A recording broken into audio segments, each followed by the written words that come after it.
Okay. Hello guys, അപ്പോൾ നമ്മൾ അടുത്തൊരു വീഡിയോ ആയിട്ടാണ് വന്നിരിക്കുന്നത്. പാർട്ട് 3 ആണ്. അപ്പോൾ ഇതേപോലെ തന്നെ മുട്ട, മുളക് പൊടി ആയിട്ട് ചെയ്ത്, പിന്നെ നമ്മളായിട്ട് കുടിക്കുന്ന സൂപ്പ്, പിന്നെ നമ്മുടെ മറ്റേ തേങ്ങ ഞാൻ കഴിക്കാൻ തുടങ്ങി. അപ്പോഴാണ് ഞാൻ ഇത്തിരി കൂടുതൽ മുളക് പൊടി കഴിക്കാൻ ഓർത്തത്. അപ്പം ഞാൻ പിന്നെ ടാങ്ക് കുടിച്ചിട്ട് പിന്നെ അടുത്തത് പിന്നെ ശീലമായി. നേരത്തെ പോലെ സ്വാഭാവികം. പിന്നെ കുറേ കഴിക്കാൻ പറ്റും.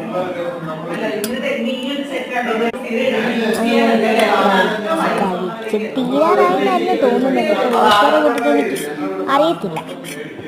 അപ്പോൾ ദേ ഇങ്ങനെ കഴിച്ചു. കുത്താൻ ഇത്തിരി പാടുണ്ട്. ഞാനിങ്ങനെ കോരിയായിരുന്നു.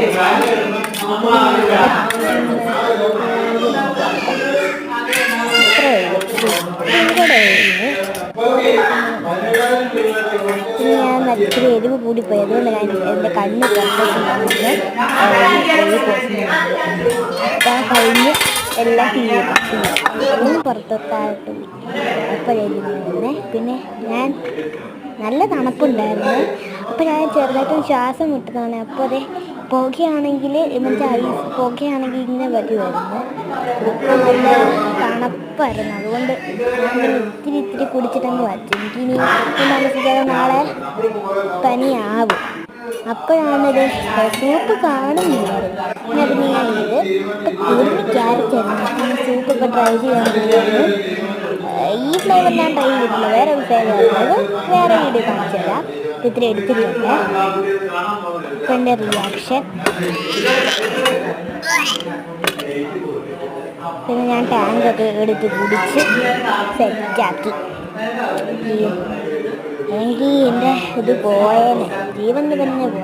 കാരണം എനിക്കിഷ്ടപ്പെട്ടില്ല. എനിക്കിഷ്ടപ്പെടുമെന്ന് അറിയാതല്ല. എന്തായാലും ഇഷ്ടപ്പെട്ടിട്ടില്ല. അപ്പോൾ അതേ കുടിച്ച്. അപ്പോൾ ഐസൊക്കെ ഇങ്ങനെ കഴിക്കുന്നുണ്ടായിരുന്നു. അതുകൊണ്ട് എൻ്റെ ഇങ്ങനെ ഇരിക്കണേ. ഐസ് കഴിക്കുമ്പോൾ എനിക്ക് പല്ലിന് നല്ല ഇതുണ്ട്. തങ്കച്ചേച്ചിൻ്റെ ഒക്കെ മറ്റേ ടീൻ്റെ ഇതില്ലേ. അപ്പോൾ തങ്കച്ചേച്ചിയൊക്കെ ഇങ്ങനെയൊക്കെ കുടിക്കുന്നുണ്ടായിരുന്നു. പക്ഷെ കഴിക്കുന്നൊക്കെ ഞാൻ ഇങ്ങനെ കാണാറുണ്ട്. എങ്ങനെയാണ് ആ ചേച്ചിക്ക് ഇങ്ങനെ കടിച്ച് പൊട്ടിക്കുന്നത് എനിക്കിന്ന് മനസ്സിലാവുന്നില്ല. അപ്പോൾ പക്ഷെ കടിച്ച് പൊട്ടിച്ചതല്ല, കുടിച്ചു. പിന്നെ സൂപ്പ് ലാസ്റ്റ് എനിക്ക് ഇഷ്ടപ്പെട്ടില്ല. അങ്ങനെ പോയി കുടിച്ച് മുഴുവനാക്കി. പിന്നെ ഐസെല്ലാം പുറത്തോട്ട് ഇട്ടുണ്ടായിരുന്നു. അല്ലെങ്കിൽ എൻ്റെ മൂട് വരെ പോകും. അപ്പം